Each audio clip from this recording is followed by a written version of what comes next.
Bismillah, alhamdulillah, wa salatu wa salam ala rasulillah, wa ala alihi wa sahbihi wa man walah. Rabbi sharah li sadri wa yassir li amri wa hlul 'uqdatan min lisani yafqahu qawli. Mes chers frères et sœurs, aujourd'hui avec l'aide d'Allah tabarak wa ta'ala, notre thème est le droit du musulman sur son frère. Le droit du musulman sur son frère. On vit une époque où hélas les gens ignorent beaucoup sur la religion d'Allah. Et quand je dis ils ignorent beaucoup, je parle des choses de base, telles que le droit d'Allah, le droit du prophète sallallahu alayhi wa sallam, le droit des parents, le droit des enfants, le droit du musulman sur son frère et j'en passe. Et aujourd'hui, on va traiter du sujet du droit du musulman sur son frère. Et ce thème sera divisé en 3 parties. La première partie, le sens de la fraternité. La deuxième partie, le droit du musulman sur son frère. Et la troisième partie, l'art de gagner les cœurs. Et sans trop tarder, on commence la première partie, le sens de la fraternité. Tout d'abord, sachez que la fraternité est de 2 types. La fraternité basée sur les liens de famille et celle basée sur l'islam. Il y a donc ton frère de sang et il y a également ton frère en islam. Dans notre religion, les croyants en islam sont considérés comme des frères, comme un seul corps. Avoir des gens qu'on aime en Allah tabarak wa ta'ala, c'est un cadeau qui nous vient d'Allah. Avoir des gens qu'on aime pour Allah, ça c'est un cadeau de la part d'Allah. Et qu'Allah tabarak wa ta'ala fasse miséricorde à Al-Hassan al-Basri rahimahullah, ce grand savant qui disait « Nos frères en Allah sont plus chers à nos yeux que nos familles ». Pourquoi? Parce que nos frères en Allah, ils nous rappellent Allah et nos proches de la même famille, parfois ils ne nous rappellent pas Allah, ils nous rappellent Dunya. Allah tabarak wa ta'ala dit « Innamal mu'minuna ikhwa » Les croyants ne sont que des frères. Le prophète alayhi salatu wassalam a su en très peu de temps, dans une terre désertique, éduquer la meilleure génération qu'a connue la terre. Il les a éduqués en leur enseignant la croyance, le tawhid. Et parmi les premières choses qu'il a faites quand il est arrivé à Médine, c'est quoi? C'est qu'il a instauré la fraternité entre al-muhajirin ou al-ansar. Il les a unis. Les muhajirin, c'est les musulmans qui ont émigré de la Mecque à Médine, et les ansar, c'est les musulmans qui vivaient à Médine. Allah tabarak wa ta'ala, il nous a donné l'ordre dans le Coran d'être unis et non de nous diviser comme le font certains malheureusement. Allah ta'ala il dit wa'tasimu bihablillahi jami'a wa la tafarraqu wadhkuru ni'matallahi alaykum idh kuntum a'da'a fa'alafa bayna qulubikum fa'asbahtum bi ni'matihi ikhwana. Allah ta'ala il dit et cramponnez-vous tous ensemble au câble d'Allah et ne soyez pas divisés. Et rappelez-vous le bienfait d'Allah sur vous lorsque vous étiez ennemis, c'est lui qui réconcilia vos cœurs, puis par son bienfait, vous êtes devenus des frères. Et Allah Ta'ala il dit وَالْمُؤْمِنُونَ وَالْمُؤْمِنَاتِ بَعْضُهُمْ أَوْلِيَاءُ بَعْضٍ. Les croyants et les croyantes sont alliés les uns des autres. Les compagnons radiyallahu anhum du prophète sallallahu alayhi wa sallam, ils étaient unis. Et ils s'aimaient pour Allah. Et pour vous donner un exemple, regardez ce hadith qui est rapporté par l'imam al-Bukhari d'après Anas. Après l'arrivée du prophète alayhi salatu wassalam à Médine, le prophète il a instauré la fraternité entre les muhajirin, les musulmans qui avaient quitté la Mecque pour arriver à Médine, et les musulmans qui vivaient à Médine, les ansar. Et parmi ceux qui ont été exemplaires dans leur fraternité, il y a eu un compagnon qui s'appelle Abdurrahman ibn Auf, qui lui venait de la Mecque, et le compagnon Sa'd ibn Rabi', qui lui était médinois et qui était riche.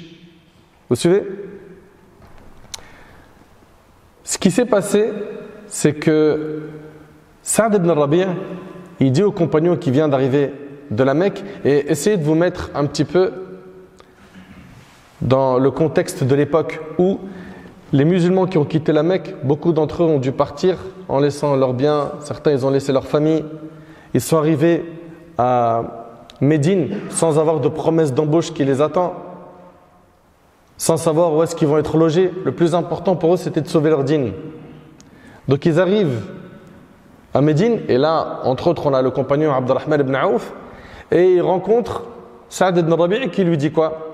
Il lui dit je suis l'un des plus riches des Ansar. Prends la moitié de mes biens.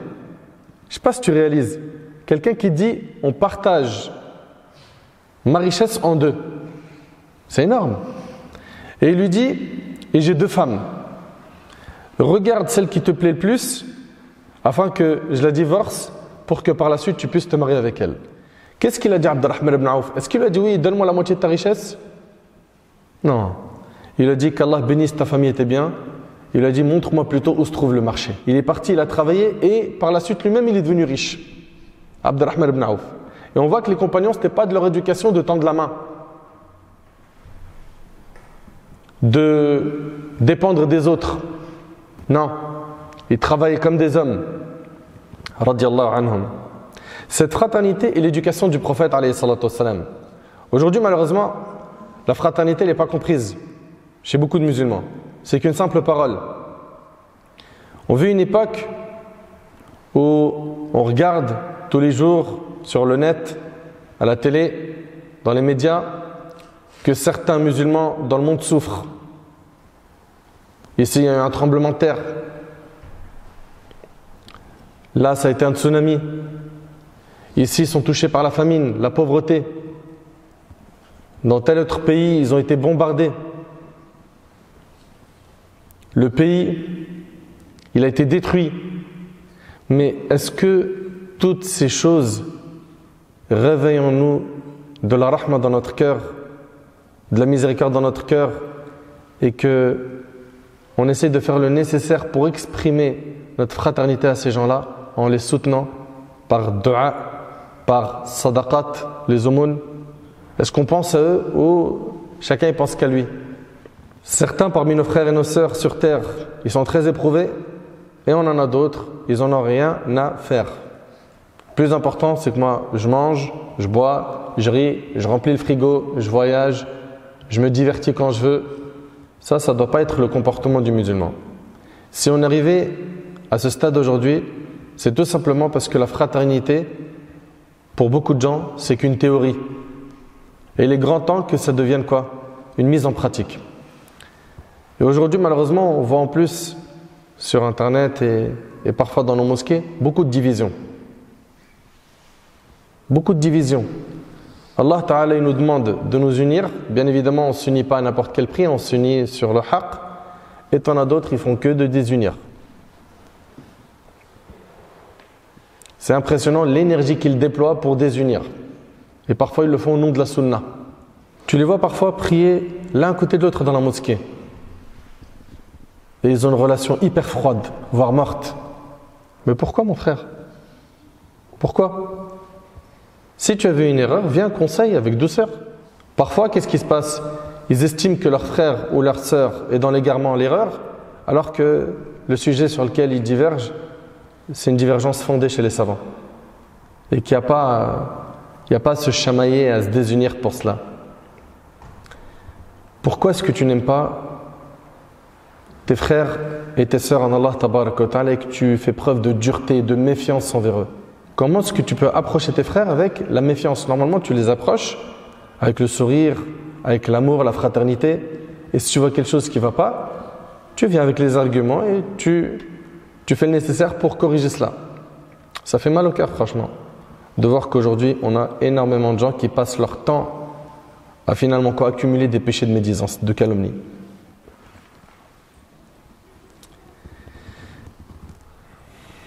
Donc, la première des choses que j'aimerais que vous compreniez, c'est qu'on est des frères en Allah Tabaraka wa Ta'ala. Et là, on arrive à la deuxième partie. Quels sont maintenant les droits du musulman sur son frère? Premièrement, premier droit, c'est que tu aimes ton frère en Allah. Aime pour Allah, mon frère. Il y a des gens, ils ne savent pas aimer. Alors qu'en aimant pour Allah, tu gagnes énormément. Donc, aime pour Allah Tabaraka wa Ta'ala. Sufyan al-Thawri, rahimallah, il a dit: soyez bons envers les gens de la sunna, car ils sont étrangers, c'est-à-dire ils sont rares.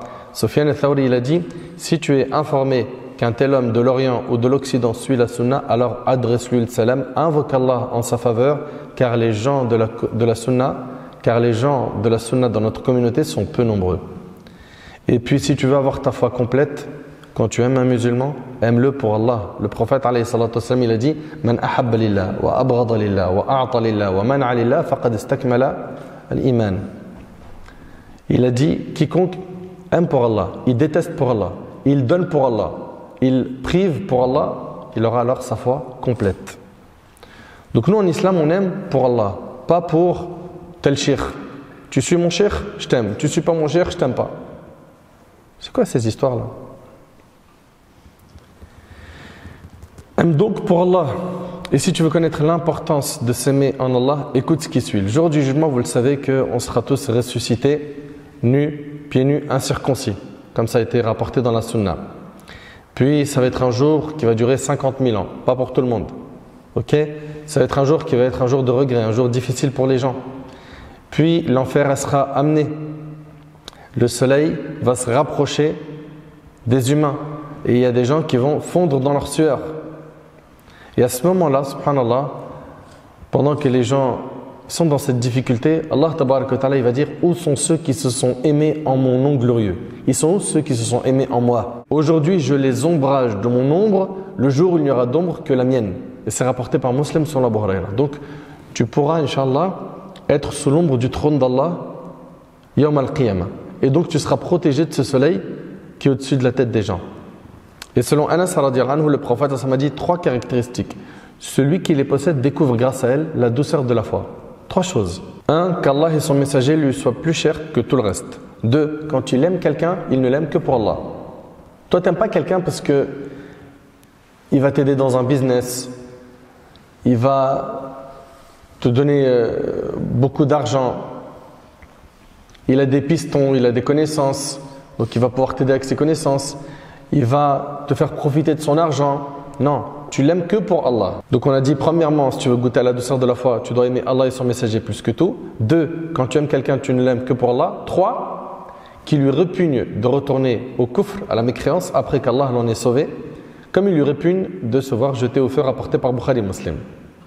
Et Abu Huraira radiallahu anhu, il rapporte que le prophète sallallahu alayhi wa sallam a dit, et écoutez s'il vous plaît attentivement ce hadith, parce que franchement, c'est devenu rare aujourd'hui de voir des gens qui mettent en pratique ce hadith. Un homme ayant voulu visiter son frère dans un autre village, Allah a préposé un ange qui s'est mis sur sa route. Il y a un ange qui est venu sous forme humaine et qui a parlé à cet homme qui voulait visiter un de ses frères dans un village. À l'arrivée de cet homme au point où l'ange l'attendait, celui-ci lui a dit « Où vas-tu » L'homme a dit « Je vais voir un de mes frères dans ce village. » L'ange lui a dit « Y a-t-il un bienfait de ta part que tu entretiens en sa faveur? Est-ce qu'il y a un intérêt que t'attends par cette rencontre ?» L'homme lui a dit « Non, tout ce qu'il y a, c'est que je l'ai aimé pour Allah. » Vous entendez? L'ange lui a dit « Je suis envoyé à toi par Allah pour t'annoncer qu'Allah t'aime comme tu as aimé cet homme pour lui, rapporté par le Bukhari. » Est-ce que ça nous est déjà arrivé de nous dire « Allez, aujourd'hui, je vais aller visiter un de mes frères, Lillah Azzawajal. Je vais m'asseoir avec lui, prendre ses nouvelles, rester un petit peu avec lui, et puis après je pars.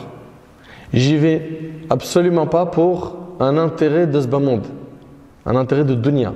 J'y vais que Lillah. » Est-ce qu'une de nos sœurs a déjà pensé à faire cela? À se dire aujourd'hui, je vais aller visiter une de mes sœurs en Allah sans attendre quelque chose en retour. C'est juste, je veux visiter cette personne pour Allah, c'est tout. T'imagines par cela, tu gagnes quoi? L'amour d'Allah. Il a dit, je suis envoyé à toi par Allah pour t'annoncer qu'Allah t'aime comme tu as aimé cet homme pour lui. Allahu Akbar. Subhanallah. Si aujourd'hui je te dis qu'une personnalité, une personne bien réputée t'aime, par exemple quelqu'un qui aime trop les joueurs de foot, ok? Un joueur en particulier, il le kiffe. Et qu'on vient de dire, ce joueur, il t'aime. Et plus que ça, aujourd'hui, sois connecté à la télé, sur telle chaîne, il va parler de toi. Il va dire du bien de toi. Et que ça se réalise. Tu vas réussir à trouver le sommeil? Oui, tu ne vas pas dormir. Tu ne dors pas. Il a parlé de moi. Je suis devenu quelqu'un. Là, je marche plus sur terre, je vole. C'est vrai ou c'est pas vrai? Imagine que ce quelqu'un, c'est Rasulullah. C'est immense. Il parle de toi en bien. Maintenant, imagine que c'est pas le prophète sallam, mais c'est Allah tabarak wa ta'ala, le créateur, le Seigneur des mondes. Quel serait l'état de ton cœur? Soyez attentif sur ce hadith. Abu Idris al-Khawlani, rahimahullah, a dit: je suis entré une fois à la mosquée de Damas. Tout à coup, je vis un jeune homme souriant que les gens entouraient. Quand ils étaient en désaccord sur une question, il recourait à son arbitrage et adoptait son opinion. Vous suivez jusque-là? Je me renseignai alors sur lui et on m'a dit: c'est Mu'adh ibn Jabal, radiyallahu ta'ala anhu, qui, comme vous le savez, c'était le compagnon le plus savant dans le halal et du haram. Quand ce fut le lendemain, je partis à la mosquée de bonne heure, mais j'ai trouvé qu'il m'y avait déjà précédé. Je l'ai trouvé en prière. J'attendis qu'il terminât sa prière, puis je me suis dirigé vers lui. Je l'ai salué et je lui ai dit: par Allah, je t'aime pour Allah. Il lui a dit: Mu'adh, tu dis bien par Allah? Je dis oui, par Allah. Il répéta: tu dis bien par Allah? Il lui a dit: oui, par Allah. Il me saisit par le pan de mon manteau et m'attira à lui en me disant: réjouis-toi donc. Réjouis-toi donc, car j'ai entendu le messager d'Allah sallallahu alayhi wa sallam dire: Allah le Très-Haut a dit: mon amour est acquis de droit à ceux qui s'aiment en moi, ceux qui se réunissent en moi, ceux qui se séparent en moi et se font des cadeaux en moi. Et le hadith il est rapporté par l'imam Malik dans le Muwatta. Ça veut dire quoi? Ça veut dire qu'Allah il t'accorde son amour.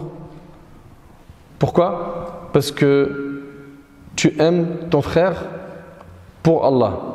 Vous suivez? Ou parce que tu t'es réuni avec lui, ou la sœur elle s'est réunie avec sa sœur pour Allah. Ok? Et pour ceux aussi qui se font des cadeaux pour Allah. Subhanallah. Sache que le jour du jugement, tu seras ressuscité avec ceux que tu aimes. Le jour du jugement, il y en a qui seront humiliés et il y en a d'autres qui seront honorés.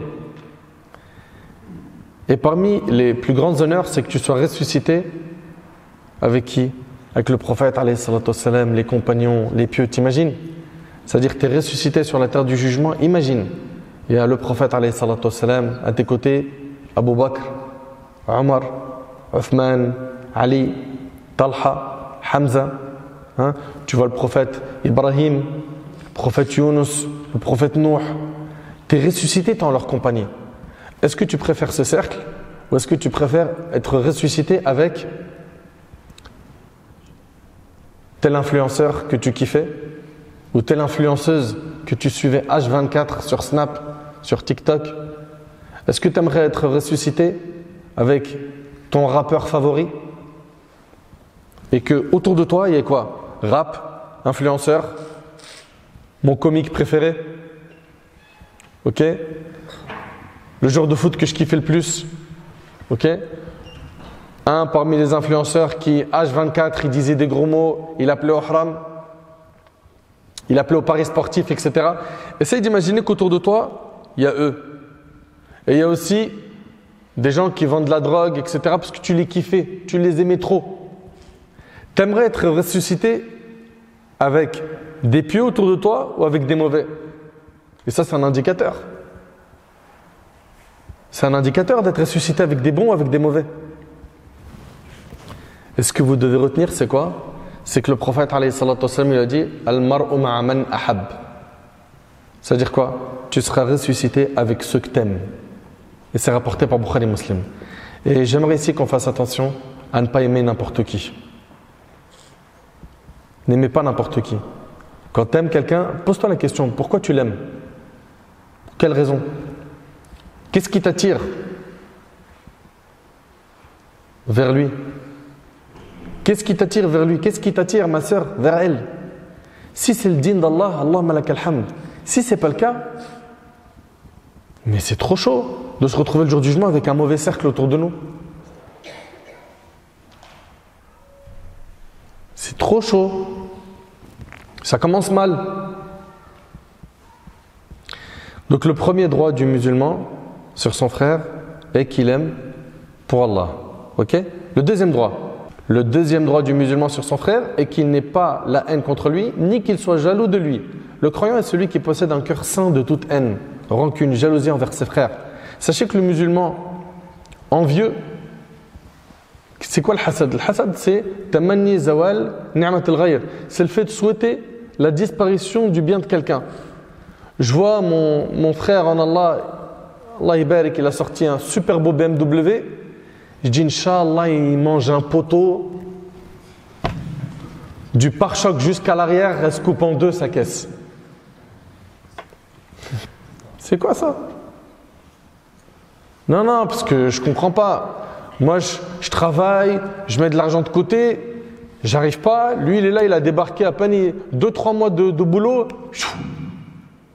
Il a sorti le BM comme ça, vite fait. Nous, en tant que musulmans, on n'a pas le droit d'envier quelqu'un pour du matériel. Allah, il a donné à ton frère une belle voiture, fais-lui dua, qu'Allah il te la bénisse. Qu'Allah il te rajoute. Et surtout quand tu fais une dua pour ton frère en son absence, qu'est-ce qui se passe? Dites-moi. Vas-y. Il y a un ange qui dit Amin et tu auras la même chose. Si tu dis qu'Allah rajoute à mon frère plus de bienfaits, qu'Allah lui bénisse ses bienfaits, l'ange il dit Amin et tu auras la même chose. Apprenez à souhaiter le bien pour les gens. Pourquoi ces cœurs noirs? Pourquoi? En plus de ça, quand tu es en train de dire mais je comprends pas pourquoi lui il a ça et moi j'arrive pas, mais tu es en train de t'opposer au destin d'Allah. C'est comme si tu étais en train de dire Allah distribue mal les subsistances aux gens. T'es sérieux?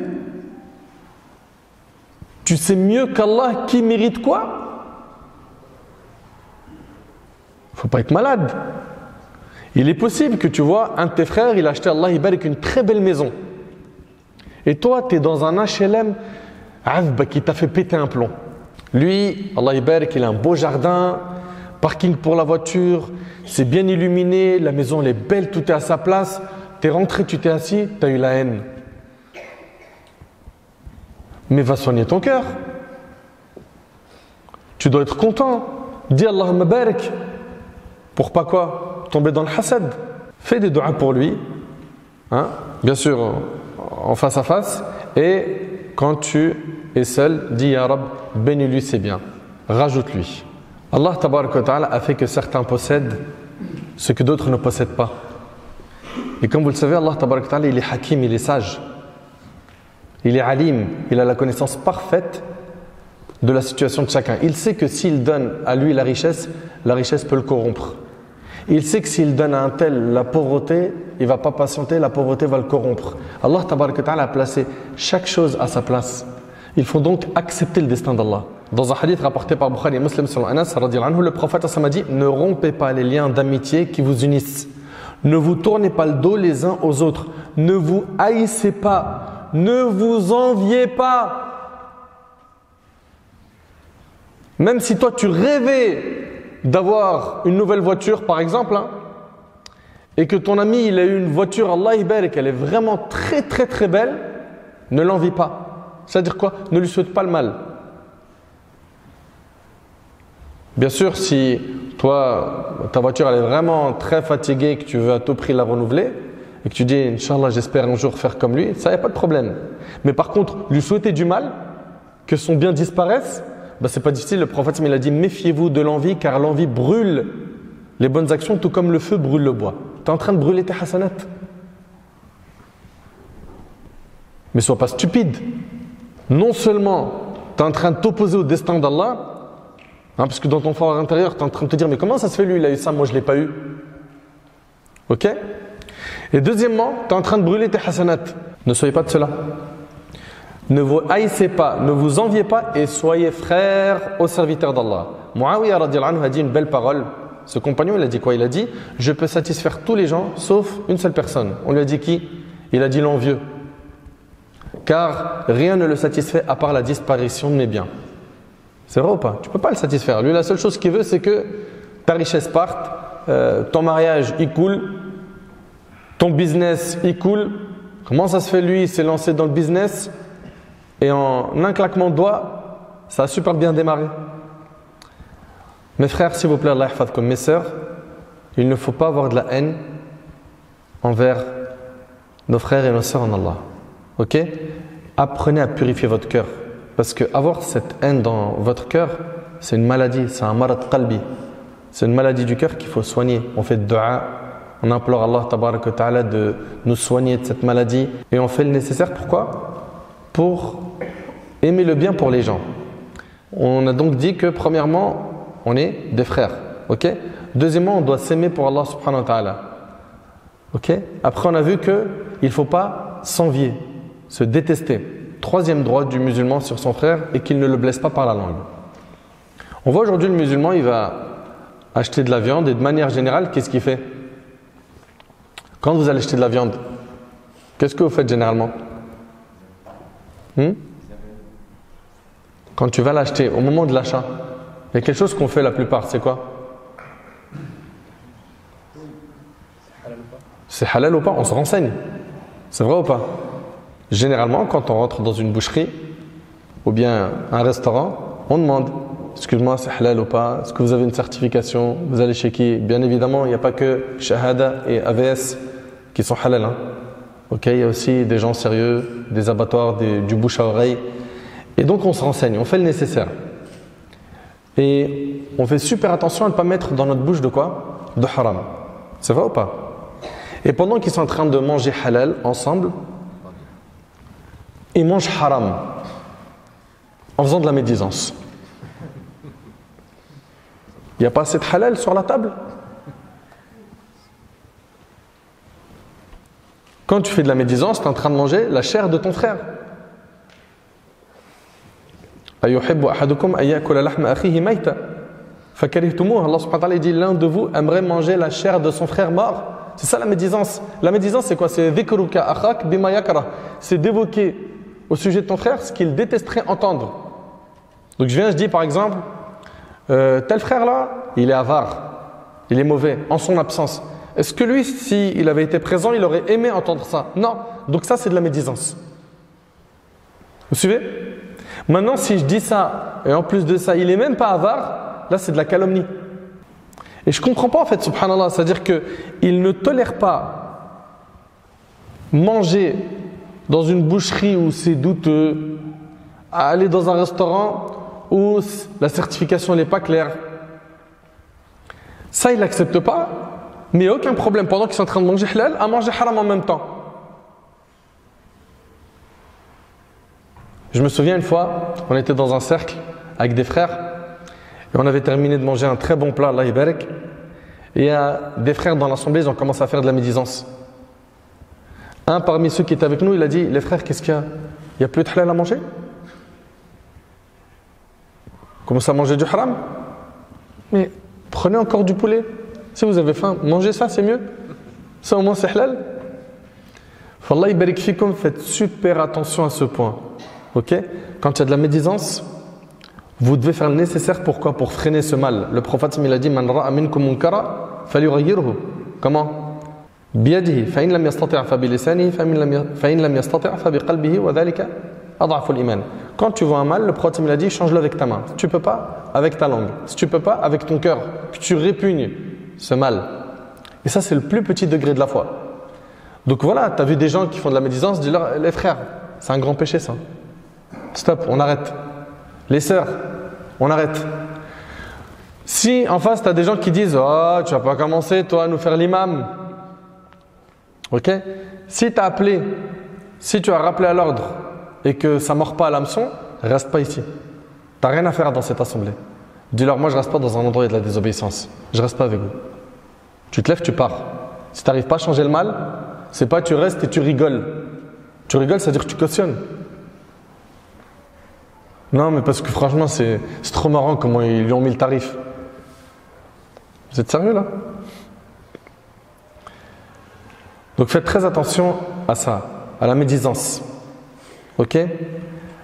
Une parole peut détruire une famille. Une parole. Une parole peut enclencher des guerres dans un couple. Et les gens, malheureusement, ils ne font pas attention à ce qu'ils prononcent. Allah Ta'ala dit: Ma yalfidhu min qawl. Écoutez bien.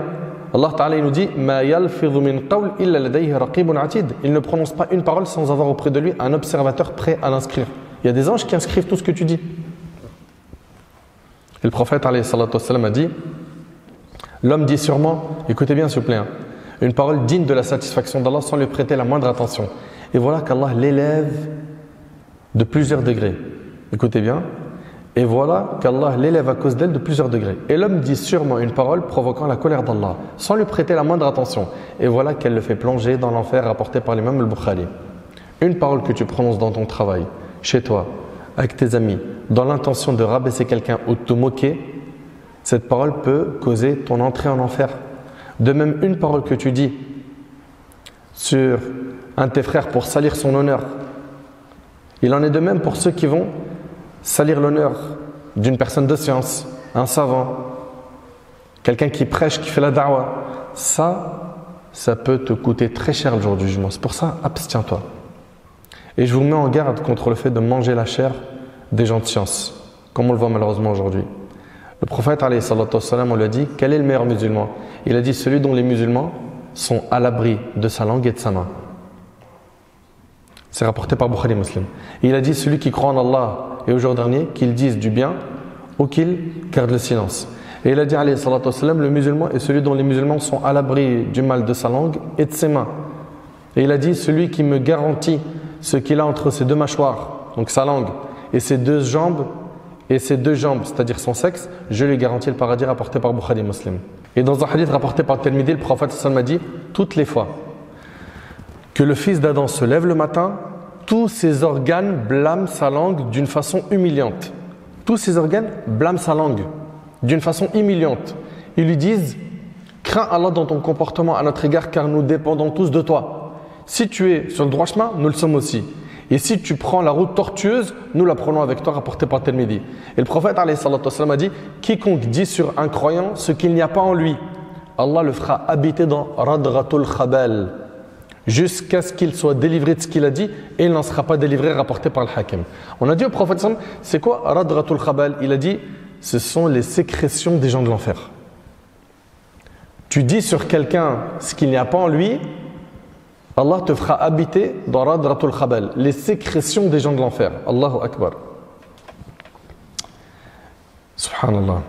Quatrième droit du musulman sur son frère, c'est d'avoir le bon soupçon envers lui. C'est-à-dire quoi? De penser du bien de lui.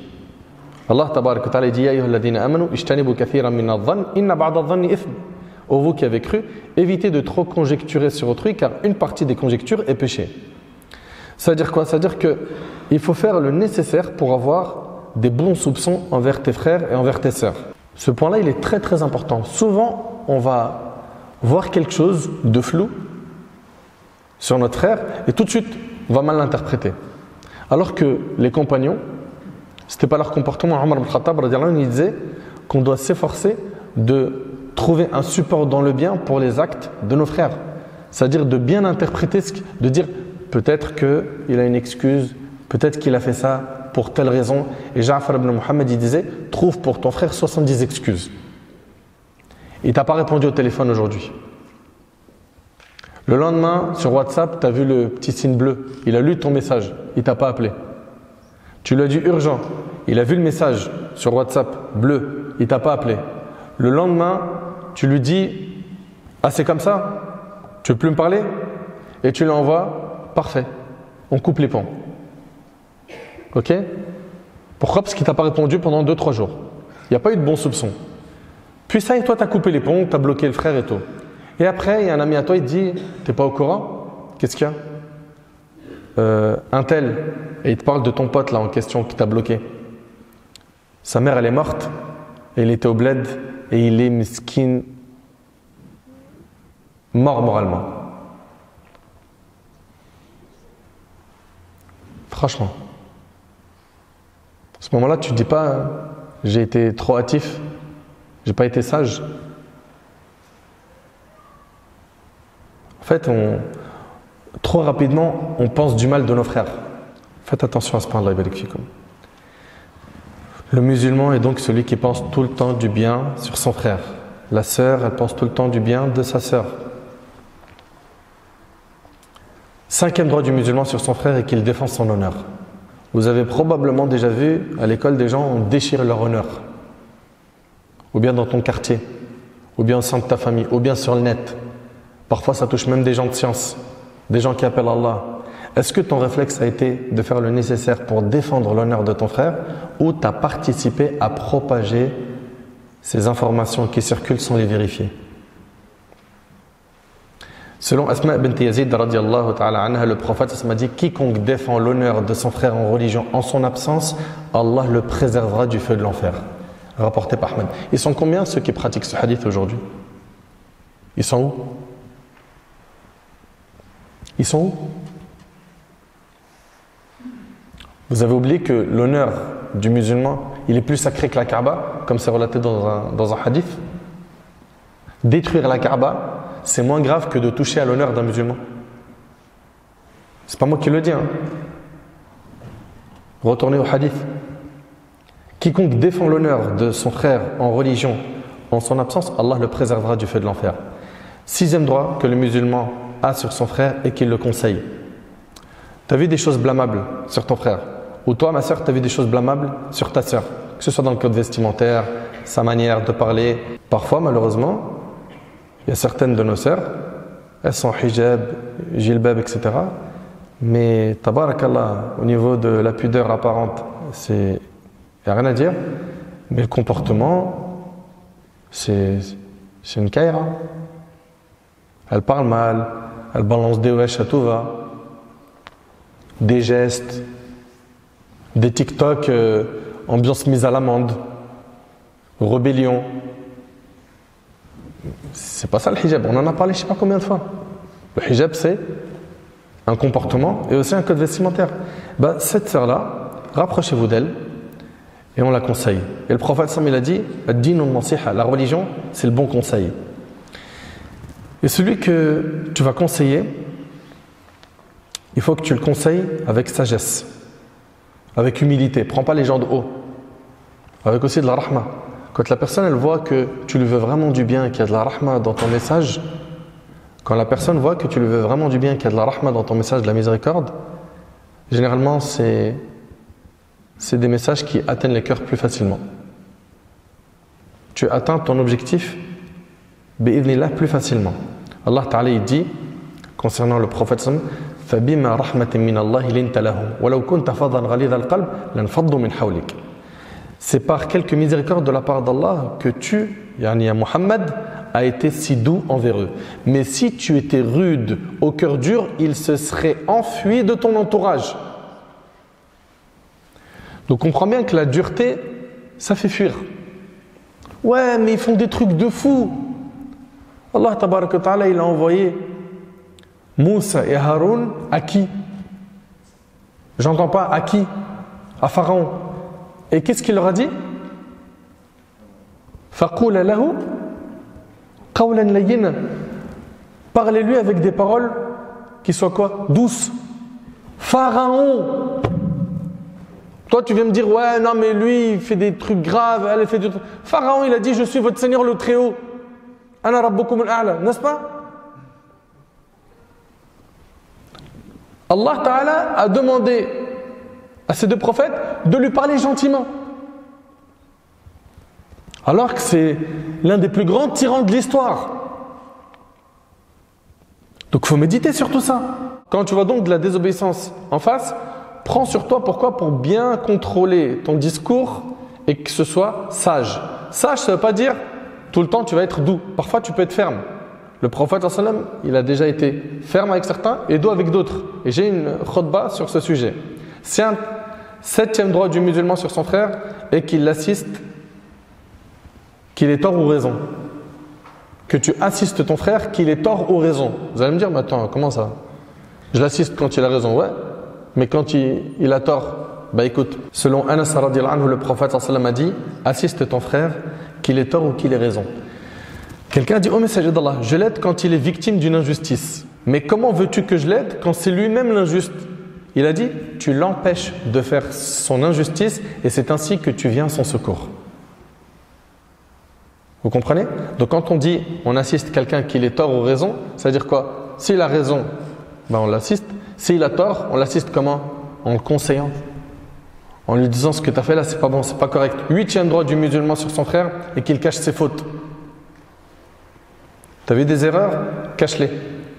Ok?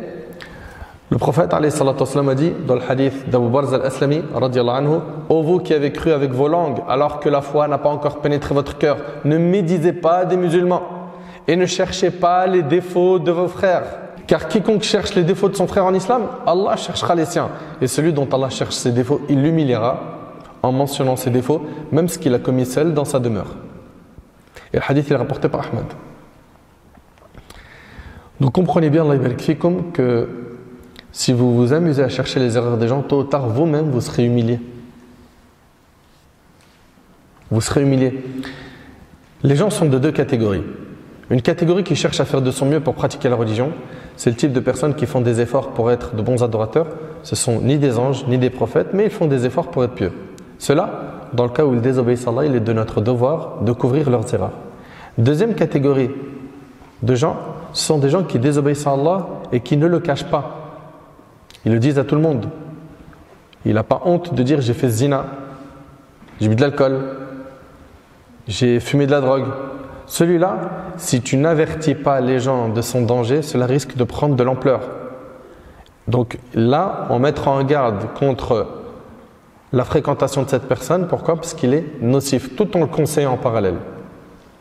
Ok?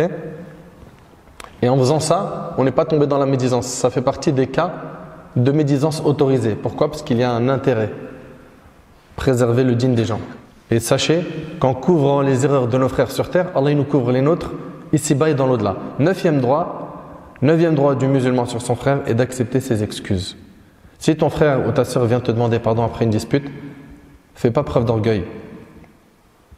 Ma sœur, ne sois pas orgueilleuse, accepte. Viens pas dire: moi je te pardonnerai jamais, c'est mort, ce que tu as fait c'est impardonnable. Ok? Accepte les excuses. 10e droit du musulman sur son frère est que tu l'aides dans les affaires de ce bas monde dans la mesure du possible. Dans le hadith rapporté par Muslim, le prophète m'a dit: quiconque en ce bas monde a allégé l'affliction d'un croyant verra Allah alléger son affliction au jour du jugement. C'est-à-dire que tu as soulagé ton frère d'une épreuve sur terre, Allah il va te soulager d'une épreuve le jour du jugement. Quiconque secourt un homme dans la gêne verra Allah le secourir en ce bas monde et dans l'autre. Quiconque couvrira les fautes d'un musulman verra Allah les lui couvrir en ce bas monde et dans l'autre. Allah aide son serviteur tant que ce dernier aide son frère. Et c'est rapporté par Muslim. Plus tu aides ton frère, plus tu reçois l'aide d'Allah. Subhanallah. Et je tiens à dire aussi à celui qui demande de l'aide que si ton frère te dit: désolé, je ne pourrai pas t'aider, ok, pardonne-lui et pense de lui du bien. Ne pas dire: il m'a vendu, ça y est, allez, je bloque son contact, etc. Soyez pas de cela.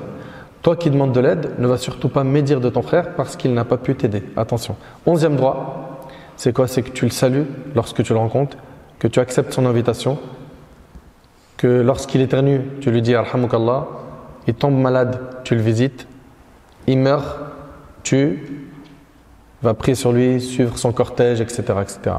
Selon Abu Hurayra radiyallahu anhu, le prophète a dit: un musulman a 6 devoirs à accomplir à l'égard de son frère. S'il le rencontre, qu'il le salue. Tu as vu ton frère, tu lui dis salam alaikum. S'il l'invite, il accepte l'invitation. Ok, ça c'est un droit qu'il a. S'il cherche un conseil, alors qu'il le conseille. S'il éternue et qu'il dit alhamdulillah, tu lui dis yarhamukallah. C'est-à-dire quoi? C'est-à-dire qu'Allah te fasse miséricorde. S'il tombe malade, qu'il lui rende visite, et s'il meurt, qu'il le suive pour ses funérailles, et c'est rapporté par Muslim. Et dans le hadith de Ali qui est rapporté par Tirmidhi, le prophète a dit: chaque fois qu'un musulman rend visite à un musulman malade le matin, 70 000 anges prient pour lui jusqu'au soir. Et chaque fois qu'il lui rend visite l'après-midi, 70 000 anges prient pour lui jusqu'au matin, et il a de bonnes choses à récolter au paradis. C'est immense. Hein? C'est-à-dire qu'en allant visiter un de mes frères qui est malade, ou la sœur elle visite sa sœur qui est malade, eh bien il y a 70 000 anges qui font des duas pour toi, qui demandent l'absolution de tes péchés. C'est énorme. 3e et dernière partie maintenant de notre conférence, l'art de gagner les cœurs. Premièrement, pour gagner les cœurs des gens, il faut que tu améliores ta relation avec Allah, que tu te mettes à adorer Allah comme il le faut. Allah Ta'ala dit: innal ladhina amanu wa amilus salihat sayaj'alu lahumur rahmanu wudda. À ceux qui croient et font des bonnes œuvres. Donc, tu vas devoir faire des bonnes œuvres. Le tout miséricordieux accordera son amour. Et si Allah t'aime, tu as gagné. Pourquoi? Parce que quand Allah il t'aime, il dit à l'ange Gabriel: j'aime un tel, aimez-le. Puis après, qu'est-ce qui se passe? L'ange Gabriel, lui-même, il transmet cette information aux anges des cieux qui, eux, à leur tour, t'aiment. Et à la fin, qu'est-ce qui se passe? Tu es apprécié des gens sur terre. Ok? Aime donc Allah tabaraka wa ta'ala et ne recherche que sa satisfaction. Parce qu'il y a beaucoup de gens, surtout nos jeunes, ils sont perturbés sur ce point. Ils veulent toujours satisfaire tout le monde, au prix de désobéir à Allah. L'imam Shafi'i rahmallah, il a dit satisfaire les gens, c'est-à-dire tous les gens, est un objectif irréalisable. Le plus important, c'est que Allah soit satisfait de toi. Donc le premier point pour pouvoir gagner les cœurs, c'est que tu améliores ta relation avec Allah. Le deuxième point, sois bon envers les gens, même s'ils sont mauvais envers toi. Allah Ta'ala il dit وَلَا تَسْتَوِي الْحَسَنَةُ وَلَا السَّيِّئَةُ ادْفَعْ بِالَّتِي هِيَ أَحْسَنُ فَإِذَا الَّذِي بَيْنَكَ وَبَيْنَهُ عَدَاوَةٌ كَأَنَّهُ وَلِيٌّ حَمِيمٌ. La bonne action et la mauvaise ne sont pas pareilles. Repousse le mal par ce qui est meilleur. Et voilà que celui avec qui tu avais une animosité devient tel un ami chaleureux. Allah il te dit repousse la mauvaise action. Par quoi? Par ce qui est meilleur. Il t'a fait du mal, sois bienfaisant. Sois pas injuste. Al-Hassan al-Basri, rahimallah, on avait parlé de lui en mal. Ok? Donc c'est quelqu'un qui a fait de la médisance sur lui. Il lui a ramené des dates. Il a dit j'ai appris que tu me donnais tes hasanat et je voulais te récompenser pour ce geste que tu as fait et j'aurais voulu te donner mieux. Il t'a insulté, il a été mauvais envers toi, etc., etc. Patiente, prends sur toi et apprends à être comme le prophète alayhi salatu wassalam dans ces moments d'injustice. Regarde comment il a traité ses problèmes et fais comme lui car c'est notre modèle. 3. Que tu informes ton frère que tu l'aimes pour Allah. Et il en est de même pour toi ma sœur, envers tes sœurs. Selon Al-Miqdad, regardez le prophète, qu'est-ce qu'il a dit dans ce hadith. Quand quelqu'un aime son frère, qu'il lui fasse part de son amour pour lui. T'aimes quelqu'un pour Allah? Dis-lui. Non, Chouma. Moi j'ai honte. Pourquoi? Selon Anas radiyallahu anhu, un homme était assis auprès du prophète quand quelqu'un passa, il dit ô messager d'Allah, j'aime vraiment cet homme. Le prophète lui a dit, l'en as-tu informé? Il lui a dit non. Il lui a dit informe-le donc. Il le rejoignit et lui a dit je t'aime en Allah. L'autre lui a dit ahabbaka alladhi ahbabtani lah. Puisse t'aimer Allah en qui tu m'as aimé. Et je profite de l'occasion pour vous dire que je vous aime pour Allah tabaraka wa ta'ala et j'implore Allah de nous réunir yawm al-qiyamah sous l'ombre de son trône le jour où il n'y aura d'ombre que la sienne. Parmi ce qui permet de souder les liens entre les musulmans, il y a le sourire. Et comme vous le savez, un sourire en dessine un autre. Quand toi tu souris à quelqu'un, il a envie de te sourire. Et le prophète il a dit quoi? Il a dit un sourire face à ton frère est une aumône. Tu imagines juste tu as souri, tu as gagné des hasanat. Et il y a des gens, ils n'arrivent pas à sourire, ils sont toujours sombres. Toujours il les a, il est triste du matin au soir. Ou bien il sourit avec ses potes, à fond il rigole, il met de l'ambiance. Ah, ses potes ils disent vraiment toi, Allah il barak, un jaou. Ah, t'as une ambiance. Dès qu'il rentre chez lui, salam alaikum. Il a mangé. Donc, que ce soit sa mère ou sa femme, ça y est, on voit plus les belles dents, on voit plus le sourire. Mais pourquoi? Souris, tu gagnes des hasanat. Le prophète il a dit La tahqiranna min al-ma'roufi shay'an. Ne méprise aucune bonne action. Ne serait-ce que le fait de rencontrer ton frère avec un visage détendu, un visage souriant. Parmi ce qui permet de souder les liens entre les musulmans, on a le fait de se saluer. Le prophète il a dit par celui qui détient mon âme dans sa main, vous n'entrerez au paradis que lorsque vous croirez.